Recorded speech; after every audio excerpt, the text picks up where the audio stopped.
Welcome to the first Playmakers Rugby Stories. Every Wednesday we'll take you back in time to some of our game's great yarns, told by some of the great characters of the game. Today we start with the 2011 Crusaders.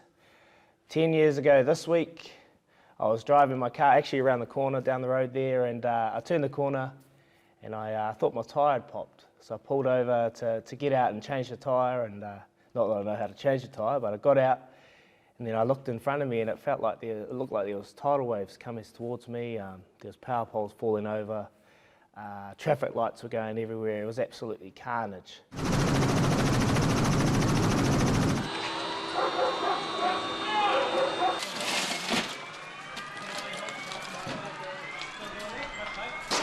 It was a moment that changed this city's life forever. Lives were lost. Homes were damaged and people were scared. And amongst them was Richie McCaw. Richie, take us back, mate. Pretty big moment in time in Christchurch history. Where were you in that moment? What was going through your mind, mate? Yeah, g'day, mate. It's hard to believe 10 years has gone by, but we'd just finished training at the Crusaders, and I actually had an operation on my foot, so I wasn't actually training, probably rehabbing and doing some stuff like that. But after training, Kieran Reid and I decided to go and have some lunch, a bit of a catch up. He was obviously captain while I wasn't there, and we were sitting in Mirabelle Mall having some sushi for lunch, and yeah, it started to all go to pieces. I was on crutches, but sitting on the seat, I was looking into the supermarket at the Mirabelle Mall, and you could just see all the stuff coming off the shelves, and I pretty much couldn't sit on my seat. And I was like, wow, this is something pretty serious. And then obviously sirens went, and then from there on, yeah, pretty scary. When did you start thinking, okay, this is obviously, was it straight away, like you've seen all that happening, all the carnage around you, did you start thinking, oh, maybe this is quite serious? And did you get your hob along? And yeah, well, so it all sort of died down, and then we'd parked out on Papanui Road, so we thought we'd better get out there, and we were standing around out there, and to be honest, there wasn't a heap of damage at the time, you know, really visible. So we got in the car and drove back to Rugby Park initially, and but there's a footage on the news I saw a few days later of, you might have seen a facade that drops, that's quite used a lot, with a dog just getting out of the way and stuff. That was where Rita and I were standing, obviously, just before that. It happened in an aftershock. So sort of after a while, I was like, man, I was just standing there. But it was when I got home and you started to see all the cracks in the roads, and then the liquefaction started to roll out of the ground around my house. And I couldn't do anything, I was stuck at home. And yeah, didn't know what was going on. And were you living by yourself? And do you remember that first night? I always remember that first night. No power, no water, like you said, the liquefaction. Well, actually, because I was living on my own, because I had an operation, I couldn't really look after myself very well. So I was actually out staying with my folks out at West Melbourne, and they just brought me into town. My mum had gone teach; she's a teacher in town, and so she dropped me off at Rugby Park to see the physio and all that sort of stuff. And I was just going to spend the day floating around there, and she was going to pick me up on the way home. So, I ended up just at home, but my father actually managed to get into town later in the day and help stop all the liquefaction coming inside the door. And then I went out to their place, and they actually had a generator and stuff. So we actually sat and watched what was happening in town. And I guess the one feeling I had is this is the sort of stuff you see that happens overseas on TV of, you know, cities destroyed, and it was hard to believe that it was just a few k's away and where we'd been, and all this stuff had happened. How hard was it for you to get a sense of realness to the what's just happening? Like for me, coming from up in the North Island, coming down here, I was absolutely shitting myself. But you were a Cantabrian, you grew up here. Like, was it quite heart-wrenching seeing what was going on and things like that? Yeah, well, I guess the one thing that had happened that previous September when the 2010 had that earthquake that ironically didn't do a lot of damage. Mum and Dad's house was right at the epicentre, and I was actually away in Auckland at the time, and actually missed out on it. and some of the guys, we went to Aussie the following week to play a test match, and the guys that had been there were a bit shaken up, and I was sort of like, oh, it's only an earthquake, you know, no houses are really broken or whatever.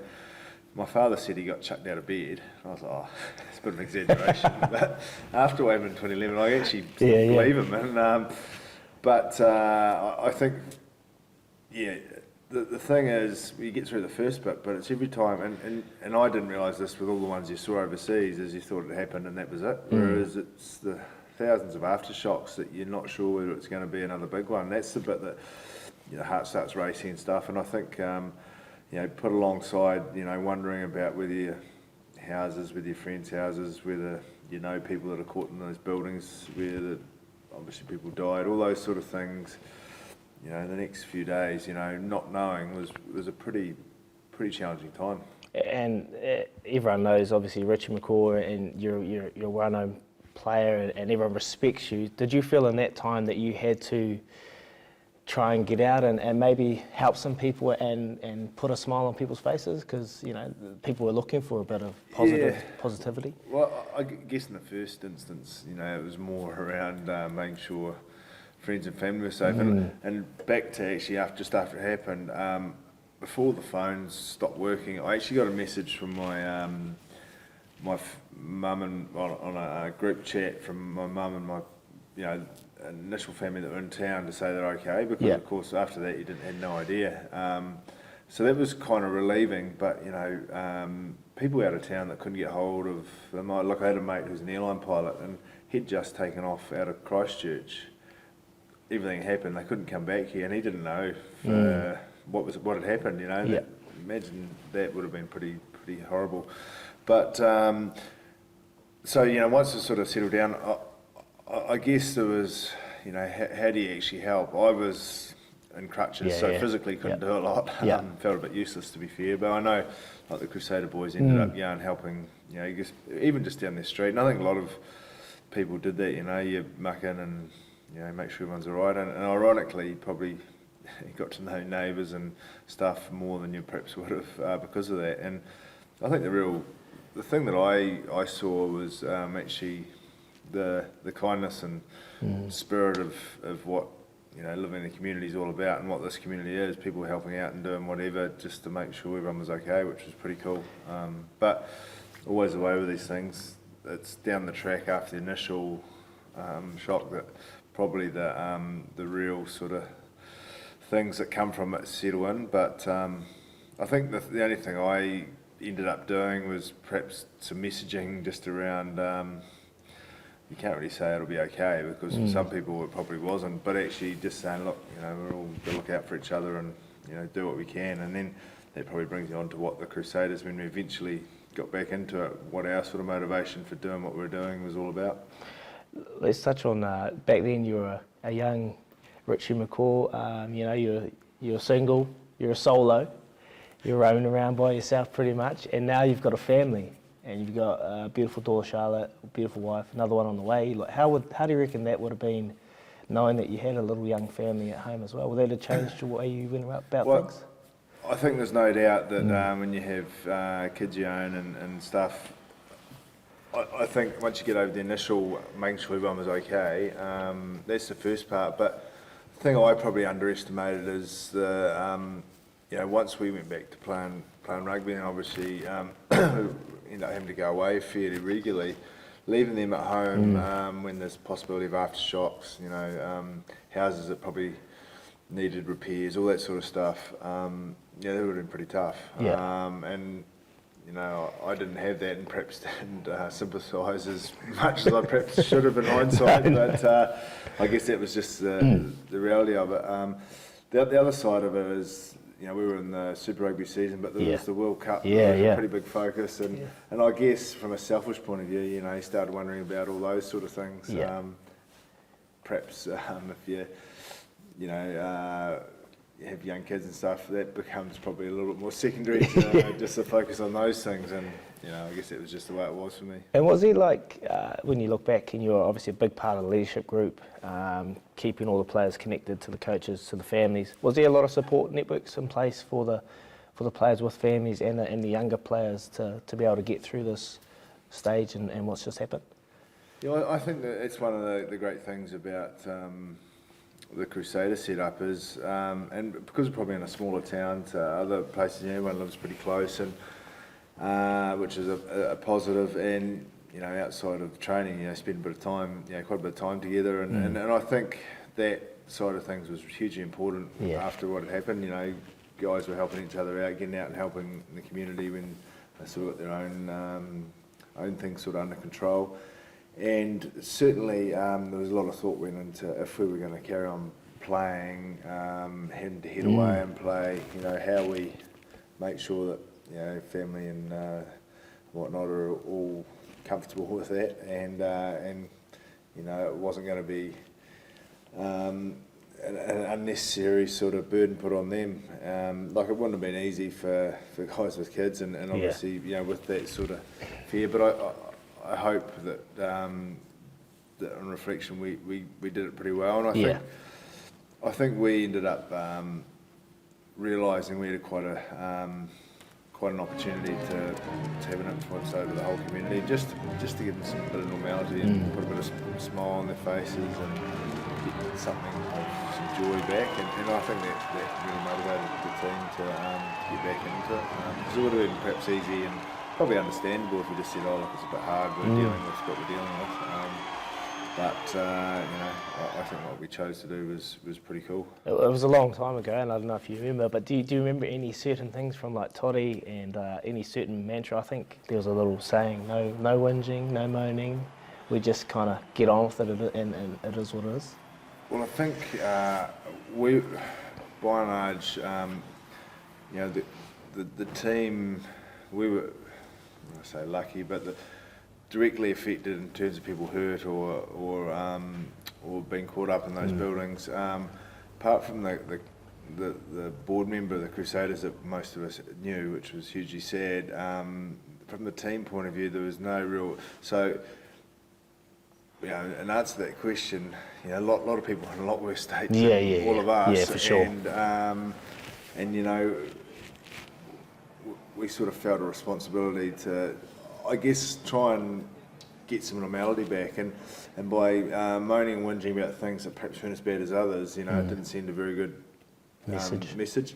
Not to say that people weren't in a horrible situation, probably rightly so, tearing their hair out, wondering what to do next, but we wanted to not have that. And I think just from a rugby sense, the teams we were playing against, we don't want them to feel sorry for us, they weren't going to feel sorry for us, so let's get on with it.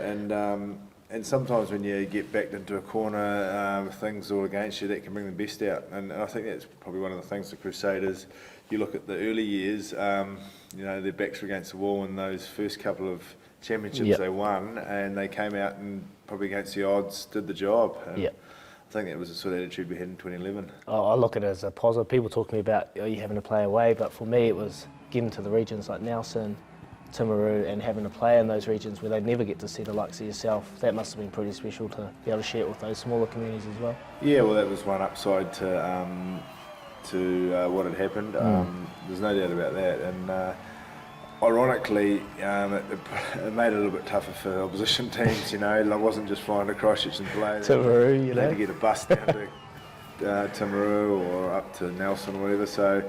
Probably, if anything, helped us a little bit in that regard. But you're right. They've always, we get great support around the region, and it was one positive they got to see the Crusaders a bit more. Well, you're obviously injured in that first game back post the earthquake, and it was against the Waratahs in Nelson, and it was actually a unique opportunity. We obviously representing the Pike River mines. We're in their strip as well. So do you remember that week and the emotions surrounding, obviously, the earthquake in the Pike River mines?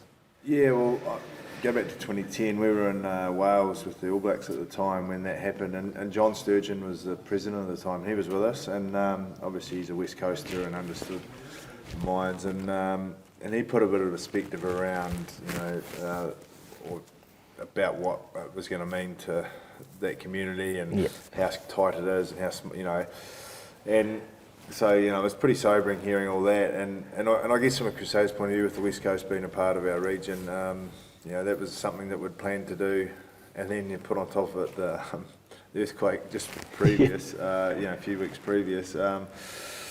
yeah, it made it a pretty emotional day. Poignant scenes in the Crusaders dressing room. They've spoken about the job at hand, the need to focus on this match tonight. Easier said than done, though. This is going to be a real test of their famous resolve. Ironically, that game I was up there and not playing, obviously, but it was while we were watching the game. I think I was sitting with the coaches. Some messages came through about the Japan earthquake. Yeah. And it was like, wow, you know, like you sort of straight away sympathise with those people about, you know, exactly, probably some of them, you know, having to deal with tsunamis and that on a completely bigger scale than what we had to. But it was sort of like, man, what's happening in the world, you know, with all this. So it was a cool thing to do, but, you know, around the backdrop of not only what happened over on the West Coast, but around the earthquake. And what was your first game back was Force, was it? Back over in Perth? In Perth, yep. And how was that for you getting back and putting the jersey on for the first time after a pretty long layoff with the foot? Yeah. So I remember, because when I actually played that game, scored a couple of tries there, okay? Yeah, good memory than I should be won. Yeah, we won, mate. 42-30. Scored 2-2, absolute blinders. Maitland gives it back to Dagg. He's got 20 to go. Shepherd comes across. Oh, Dagg try. Burquist to Sonny Bill Williams. Dagg gets through. Gets through 2, 3, 4 and sets sail. He'll be over for his second try in only the 7th minute. Israel Dagg. Actually, because Ted actually rang me up, he sent me an email. I was playing terrible before then. He sent me an email and said, this is what you need to do. And I played extremely well after that. So thanks, Ted. Good. Good to hear that. You got a good memory, eh? Yeah, good memory, mate. I can't play that well. I don't remember the game very well, but it was just good to get back on the field. I think, you know, had all those other challenges, but certainly the challenge of foot, you know, being a World Cup year, all those sort of things, you know, trying to get myself right. And like even once, you know, because I couldn't really run or do anything, you know, wanted to get in the gym, do all that, but, you know, finding those sort of things to be able to do after the earthquake when Rugby Park was shut for a while. Was it sore? Like, was your foot sore that whole year? Like, this that first day back was pretty good. Yeah. Like it felt like it should have. Yeah. It was sort of probably a few weeks after that I started to have a few issues in the game, but I thought I was back into it, fixed, good to go. Ironically, I think I missed the following week with another little niggly injury, but then we're into it, and then actually from about those couple of weeks later, I started to have a few issues again. I missed a few more games because of it, and ended up a bit of a saga, didn't it? But mate, let's talk about it. Like, your foot's absolutely aching, killing you, and you just get on with it. Yeah. Well, it was. The biggest thing, and this sounds, you know, obviously the World Cup was a big goal, but with the Crusaders, you know, like when you have a bit of a false start, not being able to get going, like desperate to get on the field and get stuck in there. Yeah. But you know, there was all those things going through your head, like, oh, I just want to get this right. Yeah, and you get it right. And you know, just when I thought it was coming right, something else, and you know, the things that fix the first bit perhaps cause the next issues and stuff like that. But ironically, got through to the end of when I played in the semi and the final, felt really good. Yeah. I thought I was over it all. You know, we had a great win in the semi-final in Cape Town, which was a pretty special game to play in. And then we were not far off actually doing the ultimate that year. But from a foot point of view, I was feeling good. Going into the next phase, I was actually thought, I'm over all this and good to go, and it was like that until halfway through the World Cup. It was, but that's what it sort of, I guess, what the team did was cool, but you know, just trying to get myself so I could get involved in playing was a bit of a challenge of that year. Well, from the outside looking in, and obviously I got injured halfway through that season as well, but it was an outstanding season. The boys played extremely well. They scored 52 tries, 151 line breaks. Crusaders look to take full advantage. Daniel Carter, how did he come through that? Israel Dagg, on it goes to Ellis. Here comes Guildford. Guildford can go either way. He's a lovely stepper. He is a try scorer, and it is party time. And intercepted by Frewen. Robbie Frewen's away to score. One-handed, a little spin. He does a bit of Zumba. I think that's what it is, Zumba. Burquist goes to Williams, striding his way through. Now, can he take the fullback on and beat him? Good tackle, very close, slides and gets there, and the try is awarded. 301 defenders beaten, so we spoke about it earlier, the boys just got on with the job and started playing some attractive footy and trying to put some smiles on some faces for Canterbury region. It's amazing when the expectation probably drops a bit on what people expect. It can go one or two ways. You say, oh, well, it's okay if you don't do well, or it can go, oh, this is an opportunity to do something that people don't expect you to be able to do. And I think that was the thing that we started to feel, you could look at it at the start and say, oh, we're going to play every game outside Christchurch, and oh, that's a bit tough. Oh, well, if we don't do it, there's no biggie. But it was actually like, nah, we're going to show what the Crusaders spirit's all about and what playing for the Crusaders means. And I think that became a real driver. The frustrating thing is we had a team that was good enough to go all the way. Bar a couple of mistakes, which is the difference in finals. We could have, but that's unfortunately. Let's talk about that playoff week over in Cape Town against the Stormers. I was back home and I actually didn't watch it. I woke up and I seen the score and I was like, oh yes, we've got a final in the Reds. But let's talk about that week. What was that week like during the week over in Cape? If you can remember, it was 10 years ago, but. That week leading up to it, like you said, the boys full of confidence. There was a good vibe within the group and there was a lot of belief. Yeah, so we had a win in the quarterfinal in Nelson, and so we knew we were going to have to go to South Africa. Yep. But again, it was the challenge. It's a tough thing to go over to 12 hours time or 10-hour time difference, big flight, all that sort of stuff. But we were like, I remember a lot of guys had to fly economy. It was a lot of things, just challenges that were thrown up for. Not you, the way. Not you. You've been up the front, mate. But not that I'm moaning about it. It was just all the things that we get. Oh well, that's another challenge that comes along, and it actually probably gives you a bit more. Yeah, of course. And that day, I remember the Stormers were always a big physical team, and we went and really got stuck into them physically, and there was no way that they were going to get one over us. It just felt good that week, and we have pretty good support in it's like a hometown, a lot of the locals really loved the Crusaders, so it was pretty cool, and it was just one of those games, and ironically I don't know whether it was a subconscious, but maybe we perhaps got to the end of the road there, but we weren't far off in that final. And did it feel like that? Like afterwards, were you think? Well, for me, it was completely different because that was my first game back after a few games, and I was just thankful and I'd been able to get through the game in one piece and contributed without being too rusty. And then we and I think for the first half of that final in Brisbane, we were right into it. And bar a couple of opportunities, we could have been well in control. But they took one chance, bang, and then we just couldn't quite get it. Obviously, they had never won one before. And Genia and Quade were playing there. Well, Genia was, he was right at the top of his game at that point, and he's the one that set up that try. I'm not sure if he scored it, but he's probably the defining one. Off goes Will Genia. He's away. He's up the middle. Now he can't find anybody. Here comes Cooper. Lining him up, still going. Genia. Oh, what a try! Goodness me. I was probably the one that missed the tackle. I do remember that. Every time I see him, I'm like, oh. Did you? I don't remember that. I didn't miss the tackle, but he went inside probably where I should have been. Oh, no one was catching up, eh? No one. They were fading under. That's probably me doing it. But, that's the difference in those games. And again, there's no, when the whistle goes, there's no sort of, you don't give anything to anyone just because they had a tough time with you either way. And it was a full on, and it could have been a real fairy tale, but it was what it was. Let's talk about that too. Like, was there a sense of disappointment, but obviously pride and proud of what you guys have done throughout the year? I think there was definitely a bit of both. Like, there was definitely, but we were so close to making it the ultimate sort of fairy tale, if you know what I mean.